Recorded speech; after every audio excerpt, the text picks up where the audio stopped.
Tia 92.3 FM Radio Taifa, sauti ya Mkenya.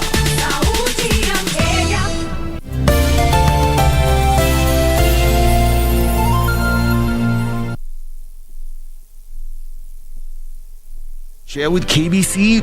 Get in touch swiftly on email newsroom@kbc.co.ke, call 0723-892-654 or 0734-780-124.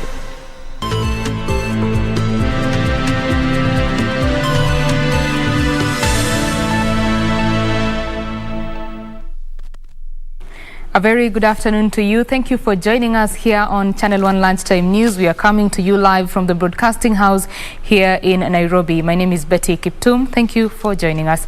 The government and development partners have made a fresh appeal for humanitarian assistance to help victims of drought affecting many parts of the country. Outgoing Devolution Cabinet Secretary Eugene Wamalwa says an estimated $130 million, approximately 1.3 billion shillings, is needed to facilitate acquisition of food aid for distribution to affected populations.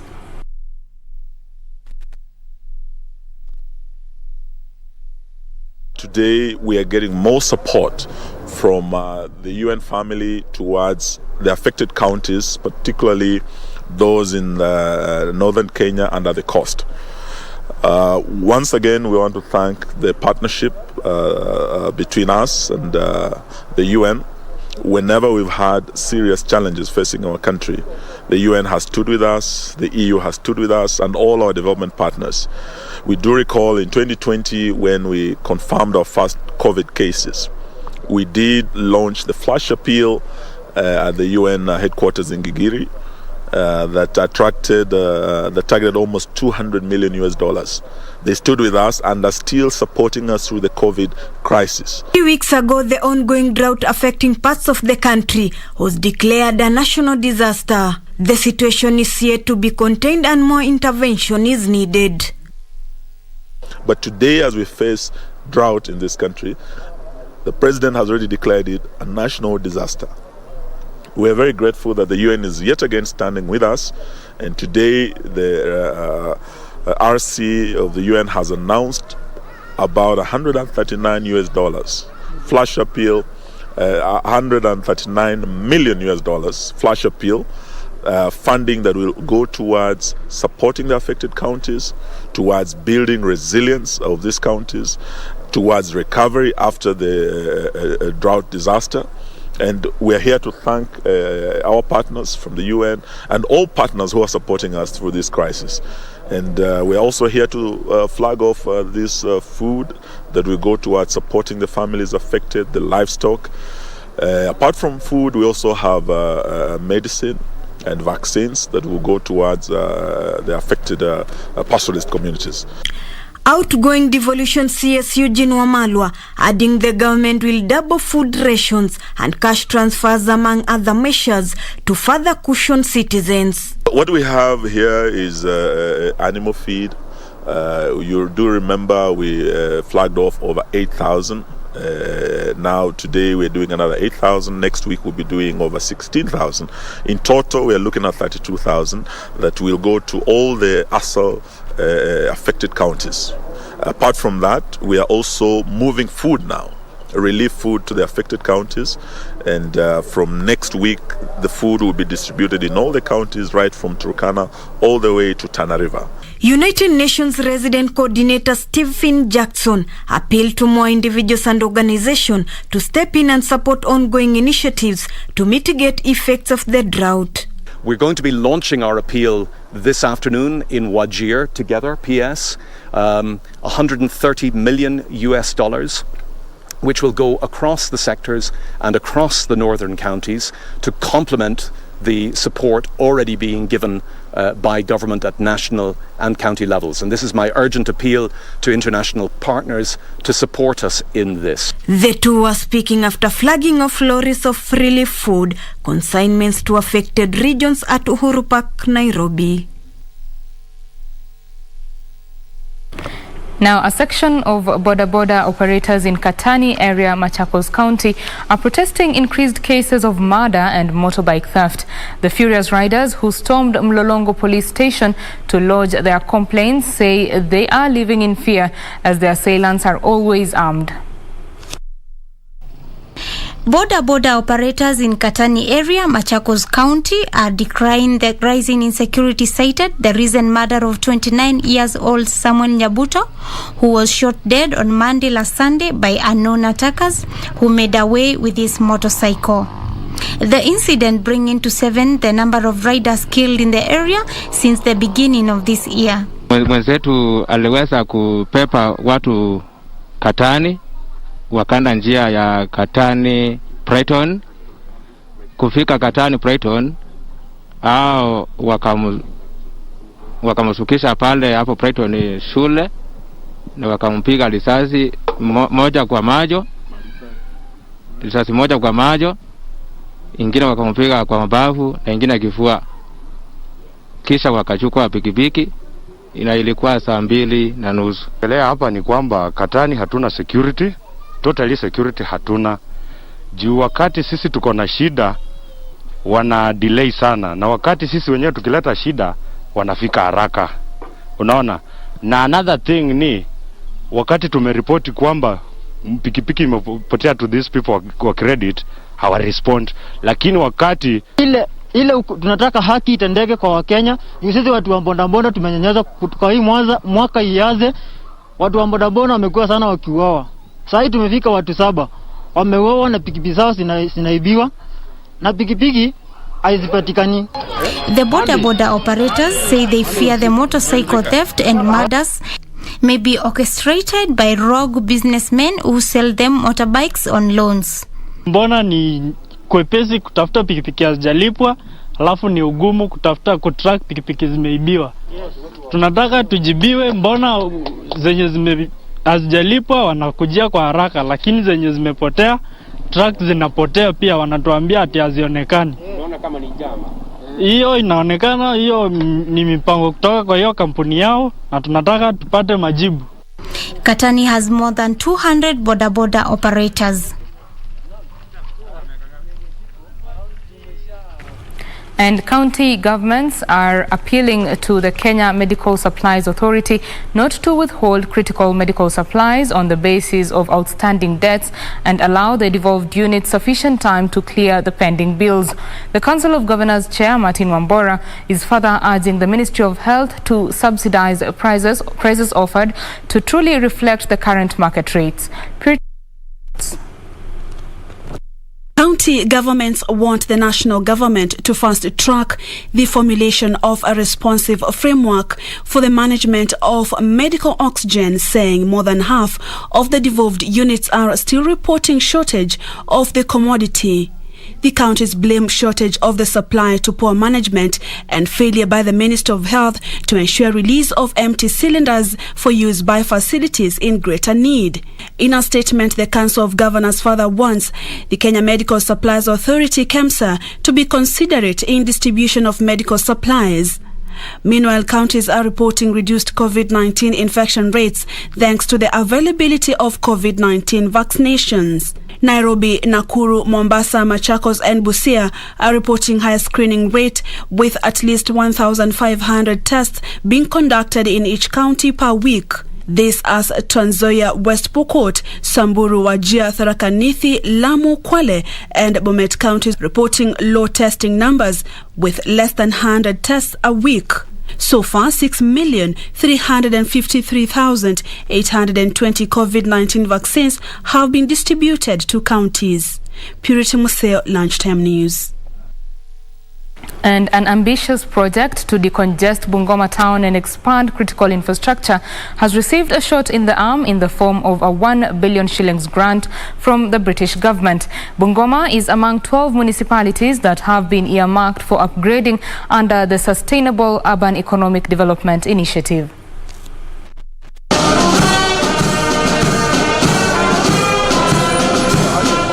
British Deputy High Commissioner to Kenya Julius Scott visit to Bungoma town kicks off an ongoing project to expand the town, upgrade the market and other critical infrastructure. A huge number of Kenyans will be living in cities.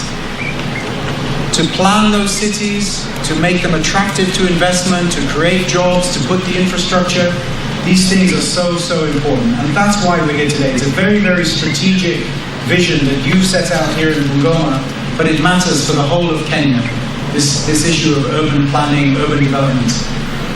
And good things come together. When you plan well, jobs come, investment comes. Managed through the United Kingdom's Department for International Development, the 5-year program will support up to 12 fast-growing municipalities in Kenya. The 1 billion shillings funding approved in 2019 is also geared towards making Bungoma municipality climate smart. Municipalities did apply for that grant, which is about 70 million sterling pounds, the UK sterling pounds. And Bungoma municipality was chosen among the 43 municipalities. Thank you for pushing and for enabling that we start this process today. Bungoma Governor Wangamati committed to ensure continuous engagement with donors and other entities keen to fund urban infrastructure and livelihoods in the county. This grant is going to help us plan Bungoma better. It's going to help us attract more investors to come to Bungoma. The grant is a major boost to Bungoma's aggressive push for urbanization. With the intention of promoting some value chains in the county, that you do consider the issue of helping us equip the dairy processing plant that is in Embu. For Lunchtime News, I'm Ruth Wamboi. To political matters now, Matungu Member of Parliament Oscar Peter Nabulindo has called on political parties to embrace inclusivity in their quest to form coalitions ahead of next year's general election. Nabulindo believes the 2022 polls will be won by a candidate in a strong coalition, adding that the political formations should have a national outlook rather than tribal affiliation.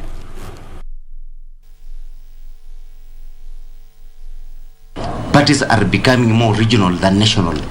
So for an outfit to become national, it must embrace other parties from other regions. It is a fact, whether we like it or not, whether we sweep that fact under the carpet or not, it is a fact that parties are regional and they have a regional orientation. And therefore, for a presidential candidate, for example, if I talk about my presidential candidate, who is Musalia Mudavadi, if Musalia Mudavadi has to win presidency, then he has no option but to look for friends from the coastal region. He has to look for friends from the central region. He has to look for friends in Nyanza. He has to look for friends in Upper Eastern and Lower Eastern and Rift Valley. And that also affects all other presidential candidates.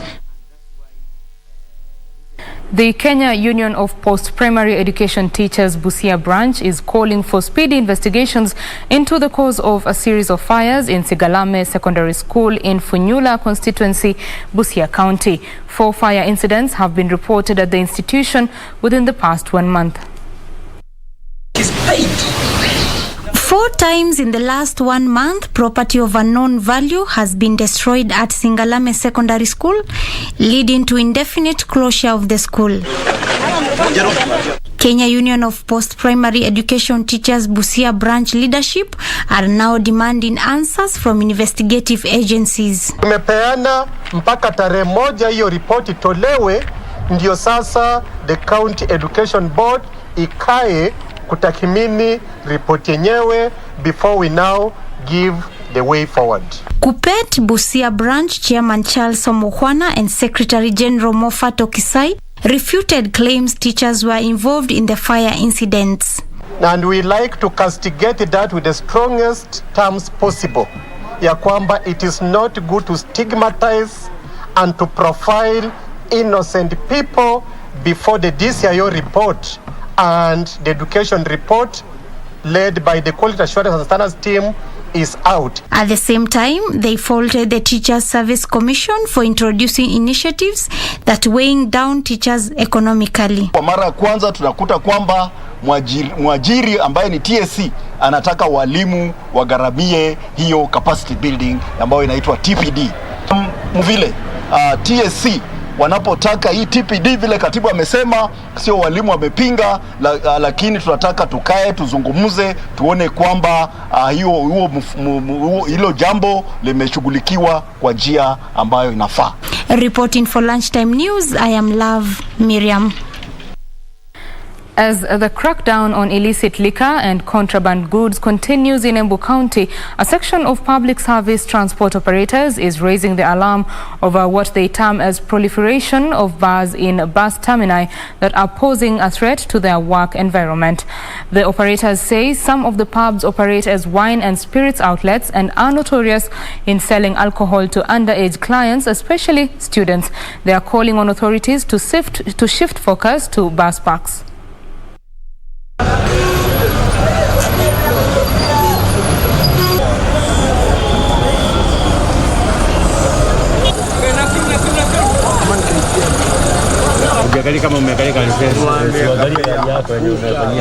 Tukisukuma kwa kaunti hizo vitu zifungwe, tukaona ni kama hawataki, kwa sababu the same county government ndio wamelicense hizo biashara. So tukaona hiyo ni changamoto ya kwanza. Ndio kama sako tukanunua alcohol kupima madereva yetu, na tunawapimia kwa stage. At times tunaenda kwa barabara kufanya spot checks, tunasimamisha gari, tunapima madereva. So tungetaka hizo vitu ziondolewe kabisa kwa bus park. Hatutaki watu wasifanye biashara, lakini wafanye biashara at the right price, si kuleta temptation kwa bus park.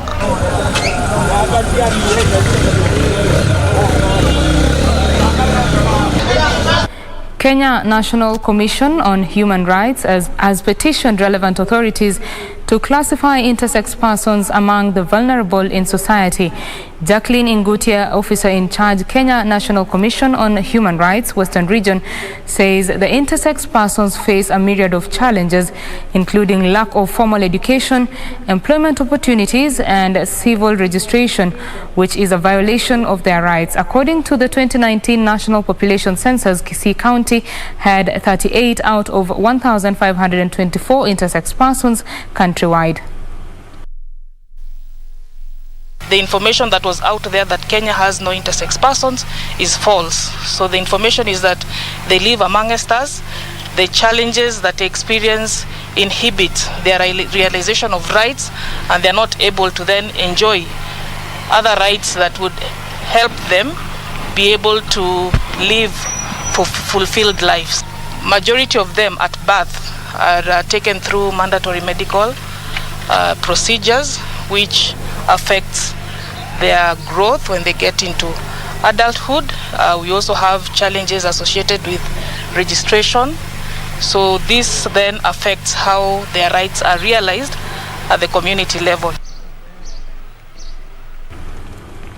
Residents of drought-hit areas of Samburu, Isiolo, Laikipia and Baringo have been asked to embrace conservancies. Speaking during the official handing over of 2 utility vehicles to be used by conservancies in the North Rift region, Baringo Governor Stanley Kiptis and his Laikipia counterpart Ndiritu Muridhi said such initiatives will enable the region realize positive transformation.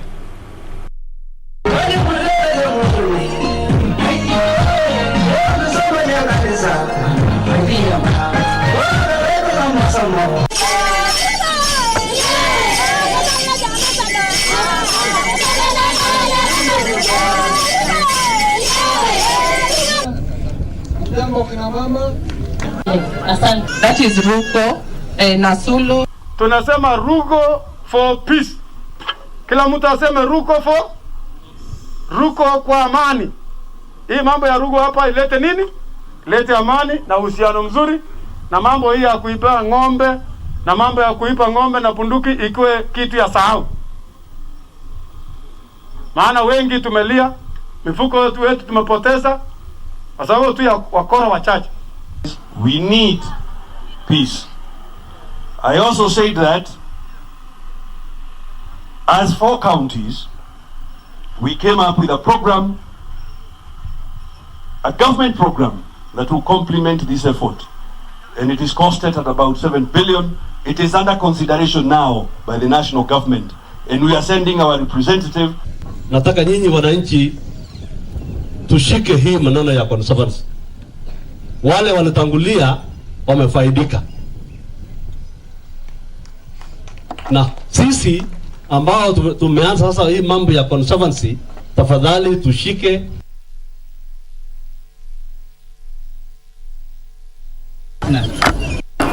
A Meru court has sentenced a couple to life imprisonment for trafficking bang. James Muthiora and his wife Frida Karimi were handed the sentence by Senior Principal Magistrate Thomas Muraguri Mwangi.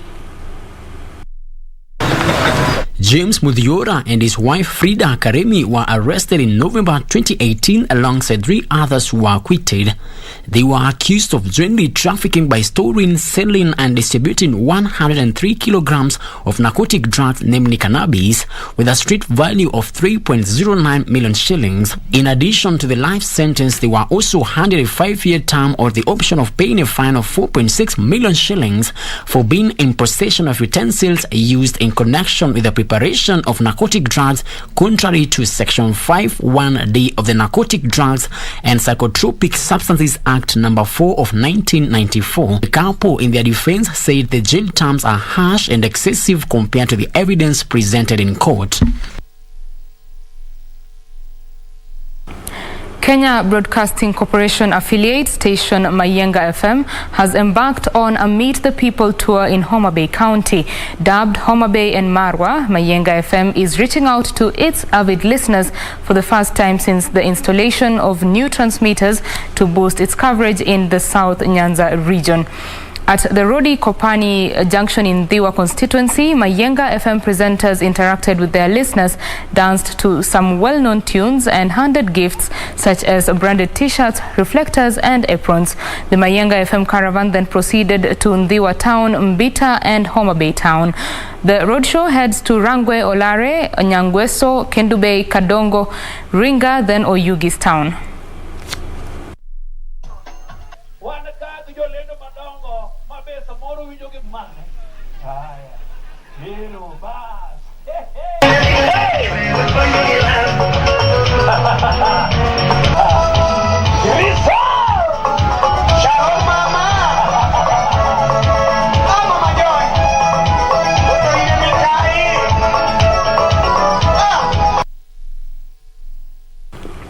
On that note, we take a quick break here on Channel 1 Lunchtime News. When we come back, more news as well as the business and sport. Stay with us.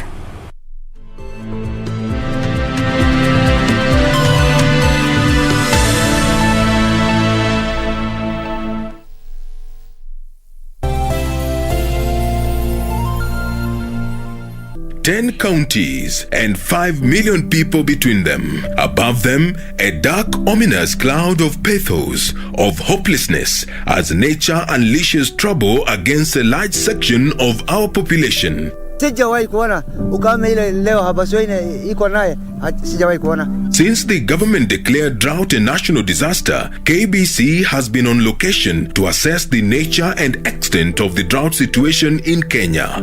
Beginning Sunday, September 26th to Friday, October 1st, join KBC at 7 and 9 p.m. for a full picture of the looming crisis in many parts of the country.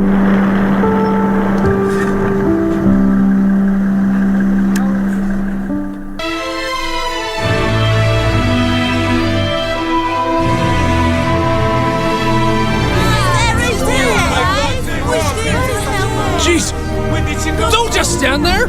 Save her! I believe that your brother is grieving even more than you. So I suggest that you keep your friendship with her a secret from your brother. If you want to do right by Miss Hung, pull yourself together. If that's all you care about,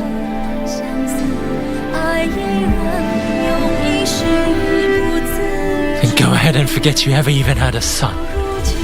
I am from Changzhou Prefecture. My family have all been killed. I'm the only one left.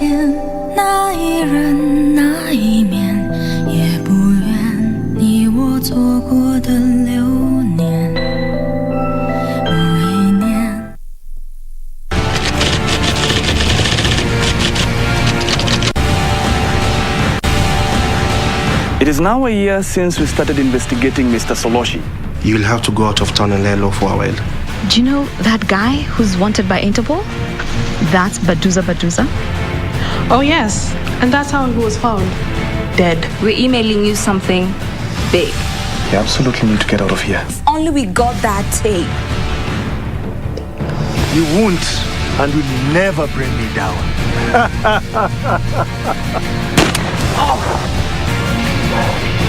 It's like a brother to me. Can't believe.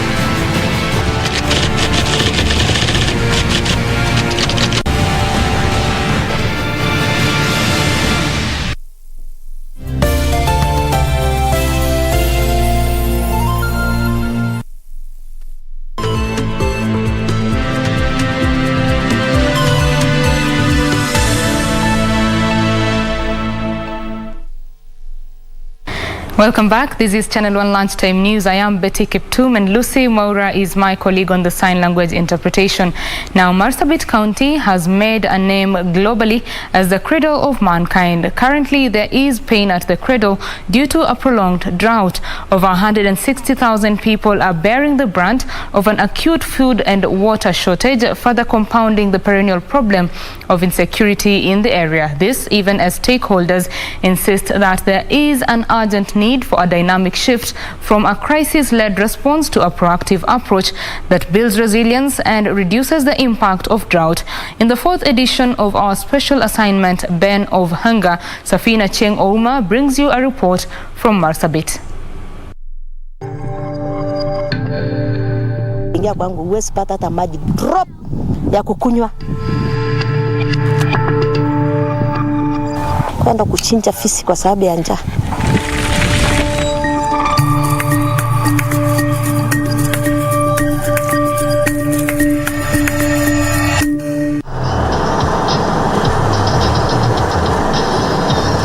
Approximately 540 kilometers from Kenya's capital, Nairobi, we enter into Marsabit County, the largest county in Kenya, bordering Ethiopia, home to approximately 460,000 people. We are here to see how the region, renowned as the cradle of mankind, has been affected by Jilali, as many locals here refer to the devastating drought.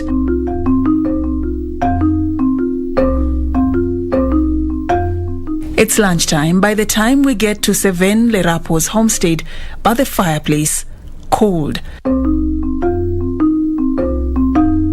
Seven was left home to care for the hungry children as other family members embarked on the daily search for water, food and pasture.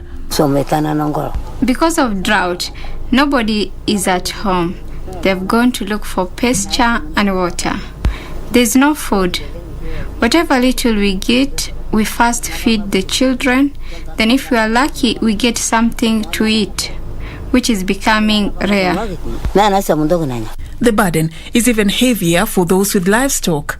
Iko miti inachimbwa chini na anatolewa mbali, ndio ng'ombe kuna kitu nakula mpaka kuja kule hii miti kutolewa. Na si rahisi kutoa. Na mtu iko njaa hawezi toa. Na hapa iko njaa ile zaidi. Hii ward yangu ina location 3. Hiyo ni Karare ward, Karare location, Songo location na Ulo location. Zaidi ya 3,150 households wamekuwa affected. Karibu kila mtu ameathirika tu kwa njia fulani, lakini hasa wale wameumia, watu wengi wanategemea mali, mifugo na mashamba. Last season hakuna chakula tulipata kwa mashamba. Pia wanyama nyasi tulikuwa naye kidogo wakamaliza, sasa hizi hatuna wanyama nyumbani. According According to the Marsabit County Commissioner Paul Rotich, over 160,000 people are affected. We are at that crisis level. The food situation is not good, both for humans and for livestock. We are estimating around 160,000 persons directly affected by the drought. The most affected constituencies are actually North Horr and Lysamis.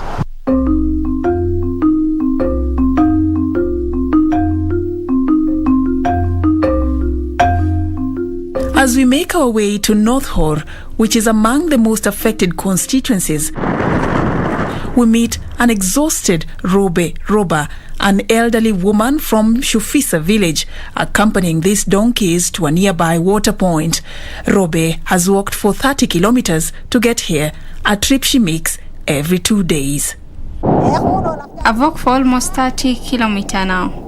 Other members of my household have also left home in search for pasture. The water I fetched today is for 20 households. That means after 2 days, we have to come back for more water.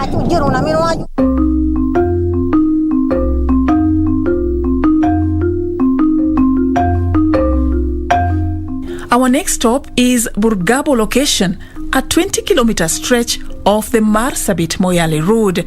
It is an endless expanse of bare land. Animal carcasses line our path to Mzee Bonaya Abdubas Manyata. Today he has nothing to feed his 6 children. Due to the failure of rain, the livestock has migrated to an area about 200 kilometers away, leaving us with no source of milk or food for my children. I'm not employed, and so for now, I'm depending on relief food from the government and well-wishers. At Robe Okas Manyata, we are greeted by a sight of desperation. I used to depend on my neighbors, but for now, because of the drought and COVID-19, everyone is facing a hard time. I eat well only on days when we receive support from government. The rest of the days, it's surviving on the little we get or nothing at all. This is the Burgabo water point, the only functional borehole in the entire location, which was rehabilitated by a local NGO. It is not enough to meet the demand for water in this community. This water is not enough. The water for home use is only 120 liter drum per day. Even to get that 20 liter is a struggle. It's a great problem. As we leave, we can still spot herds of emaciated livestock making their way to the water point. The scramble for water continues at the Dosawachu borehole, which is decorated with herds of livestock. The Veld Hunger Welfare Organization is working with pastoralists in the region to ensure that they can plant and harvest pasture for their livestock even during the drought. We have 3 rangeland in Merile, which is in the Sami sub-county, and 2 in Moyale sub-county. In Adesa, we have 75 beneficiaries, whereby we are trying to rehabilitate the 200 acres of rangeland. The reseeding was done in May 2021, and the harvesting was done in last week, September. The program has really helped us, especially during drought. At least I have something to feed my livestock, which saved me the long walk in search for pasture. There are 4 parameters to measure food security, which include availability, accessibility, affordability, and quality. A far-fetched reality for residents in these hunger-stricken communities who for now have to overdepend on relief food. Watu wanaumia kabisa. Hata watu hawatoki kwa nyumba mpaka unaonea huruma. Saa zingine watu wanapata sorghum na sio kila mtu anapata hiyo. Ni wachache ndio wanapata sorghum. Na hata hiyo sorghum huwezi kutusaidia. Kwa sababu mtu akipata kama 50 kgs ya gunia, karibu kila mtu anakuja kuombana kwa kikombe. Hiyo siku hiyo moja tu watu wanakula hiyo chakula. Siku ya pili hakuna kitu. From bearing the brunt of the locust invasion to coming face to face with the acute problem of food and water crisis occasioned by the drought situation to the perennial problem of insecurity, residents here can only hope for a better tomorrow, and that these challenges will not soil the rich history of Marsabit County, which boasts of being the cradle of mankind. Reporting for Channel 1 News from Marsabit County, I am Safin Aching Oma.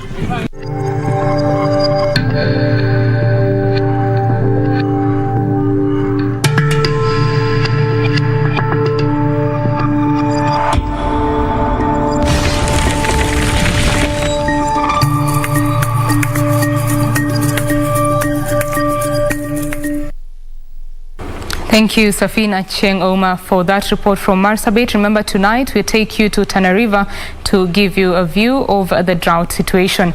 Now we do the business news. Livestock farmers are likely to lose 1 billion shillings in export revenue as Qatar is yet to approve Kenyan meat imports on safety standards concerns. This comes after Kuwait and Bahrain lifted their meat bans last week after the government's interventions. Kenya exported 7 billion shillings worth of livestock products to 10 countries last year, with the Gulf nations dominating the export list. However, in August this year, Bahrain, Kuwait and Qatar, that accounted for over 3.7 billion shillings of the total export, banned meat products from Kenya due to phytosanitary issues. Bahrain and Kuwait lifted their bans last week, with exporters asking the government to intervene and solve the trade impasses between Kenya and Qatar. But Qatar have insisted that we have to sort out our, livestock traceability systems before they can allow us to re-export. The government is drafting livestock traceability regulations as well as implementing other interventions aimed at ensuring that Kenya's meat products are of high quality as it targets more international markets. Looking at the global market that will bring good price returns to our farmers.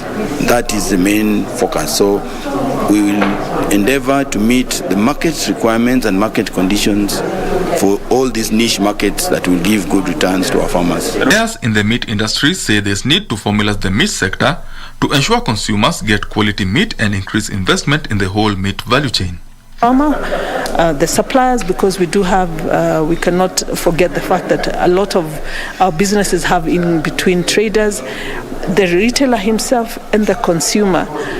How do we make that link as efficient as possible to ensure that true value from that meat is attained? The Kenya Market Trust has started a 1-year training program to promote and enhance skills in the meat industry as it targets to increase Kenyan meat exports to 20 billion shillings by the year 2023. Benson Rioba reporting for Lunchtime News. Across borders now, authorities in Nigeria's Kaduna State shut down telecoms networks and banned the use of motorcycles on Wednesday as part of a raft of measures to tackle bandit gangs that have caused havoc in the country's northwest for months. Telecom's blackouts are already in force in neighboring Zamfara and in parts of several other northwestern states, a tactic aimed at helping the security forces crack down on the gangs by preventing coordination. Here are the details of these and others from across the African continent. The state government said the motorcycle ban would last for an initial 3 months. It also said all vehicles used for commercial transport would have to be painted yellow and black within 30 days to help security agents identify them. The sale of petrol in jerry cans was banned in parts of the state. The new rules were in addition to measures previously taken in Kaduna, including a ban on the transport of charcoal, firewood or livestock, and a shutdown of markets in affected areas. The telecoms blackout in Zamfara has been in force since early September, and the military has said it was aggressively taking on the bandits. Bandits seeking ransom and loot have been blamed by the Nigerian authorities for a string of mass school abductions and deadly attacks on villages. Meanwhile, traffic passing through Egypt's Suez Canal on Wednesday reached an all-time record per day in the waterway's history. The chairman of the Suez Canal Authority, Osama Rabia, says there were 87 ships carrying 4.8 million tons of load that passed through the canal. Among them, 38 ships came from the north with a total load of 2 million tons, while 49 ships came from the south. The Suez Canal is considered one of the most important and fastest passage connecting Africa, Asia and Europe. Some 12% of the world trade volume passes through the man-made canal, a major source of hard currency in Egypt. Finally, Tanzania's environment watchdog has destroyed 7.5 tons of banned plastic bags seized in Dar es Salaam and coast regions. The 7.5 tons of banned plastic bags was seized from manufacturers, importers and consumers who defied the government's ban imposed on the products. Tanzania banned the use of plastic bags in 2019 in efforts aimed at stepping up the fight against plastic pollution. The National Environment Management Council warned manufacturers and importers to stop producing and importing the banned plastic bags, saying punitive measures will be taken against them. And trade within the East African Community Bloc dropped by 5.5% in 2020 to reach $5.9 billion due to the COVID-19 that had a negative impact on trade. Exports from the bloc increased 3% year-on-year to $16.2 billion. Adoption of technology to build enterprise resilience has been touted as the recovery solution for businesses going forward. The East African Business Council Chief Executive Officer John Kalisa says the private sector and Buy East African Build East Africa campaign is central in driving the economic recovery agenda for the EAC bloc. The pandemic impacted trade performance, with EAC imports seeing a decline to $3.56 billion in 2020 from $3.95 billion in 2019. During the first 9 months of 2020, COVID had adverse effects on the performance of the agriculture sector, with Rwanda and Uganda suffering from retracted sectoral growth but recovered in the third quarter. Tanzania and Kenya's agriculture sectors registered positive growth throughout the pandemic. However, the growth was below 5% and inconsistent.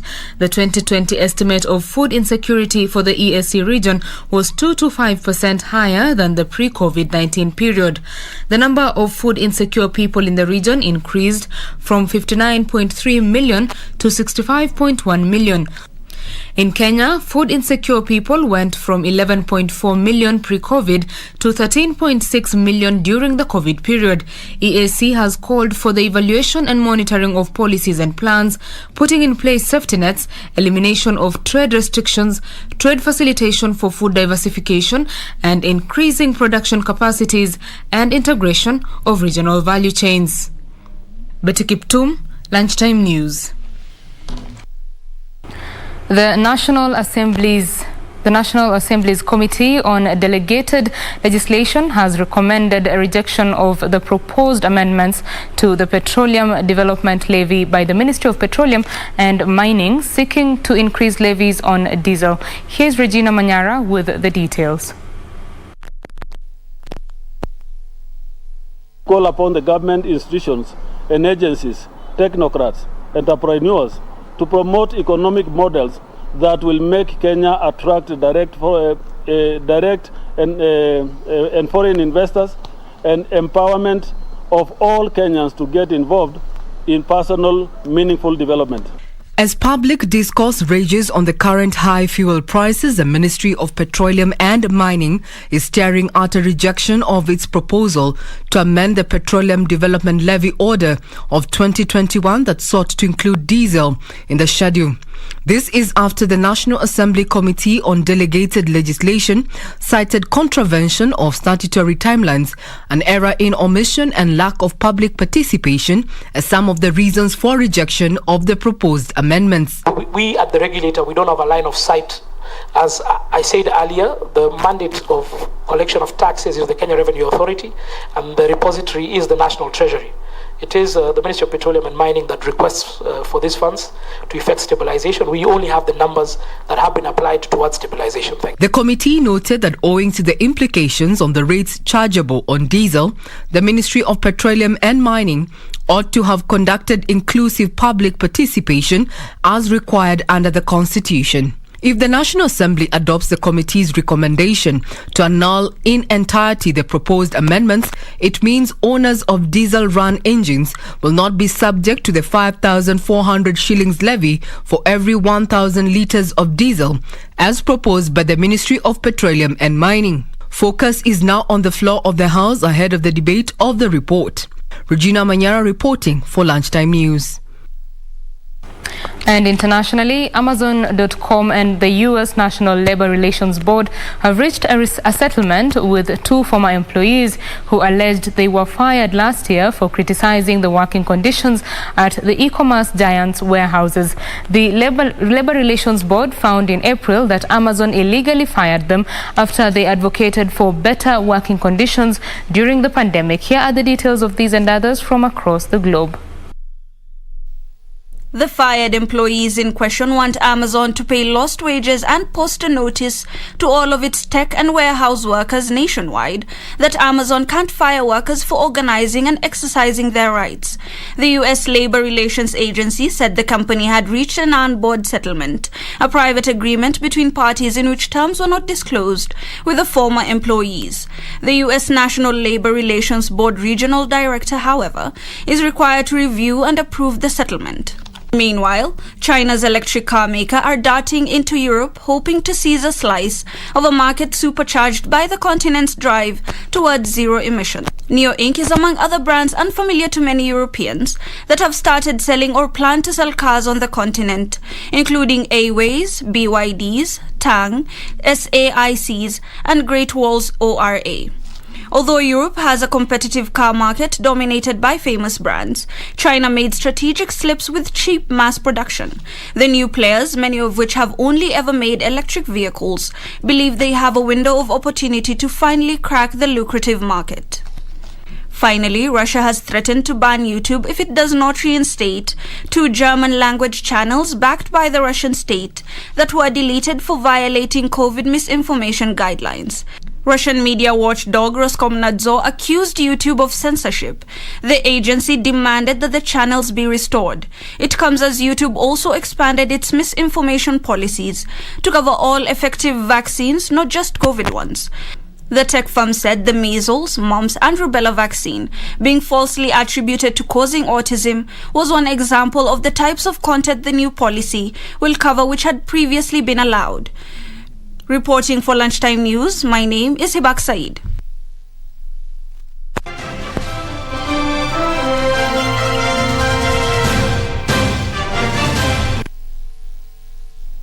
In sports, rookie driver Ankush Manoj Shah says he has a feeling of anticipation going into the 7th leg of the KCB Kenya National Autocross Championship, which is slated for Batian View Nanyuki this Sunday. Sunday's event will go down as Ankush's first ever race in the Mount Kenya region.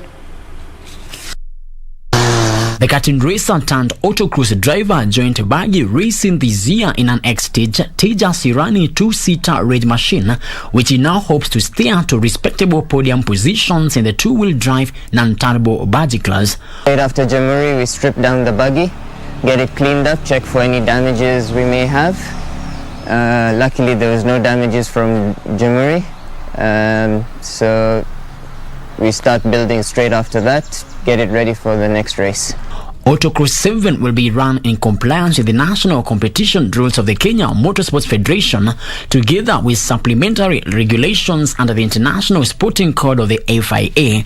The event will count towards the two-wheel non-turbo car and buggy, two-wheel turbo supercharged, four-wheel non-turbo Bambino, Pee-wee, four-wheel drive turbo supercharged open, quad bikes and the junior two-wheel drive non-turbo.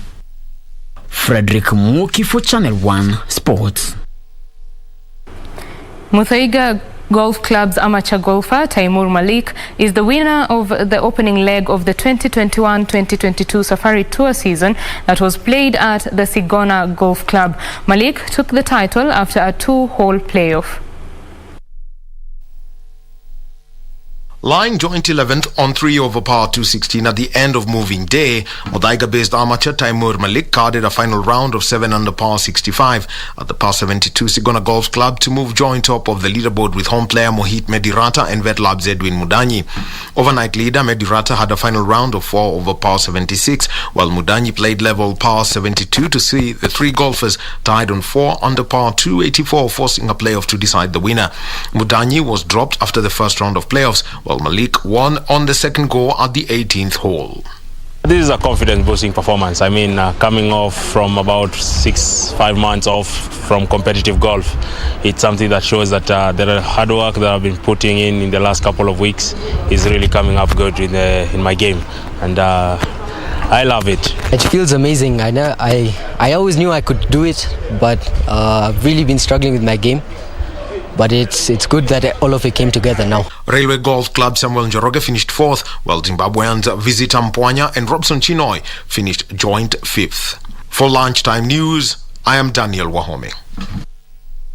Cristiano Ronaldo netted a late goal as Manchester United came from behind to beat Villarreal 2-1 in a UEFA Champions League match that was played last night at Old Trafford. Meanwhile, Chelsea suffered a 1-0 loss to Juventus in Turin. Manchester United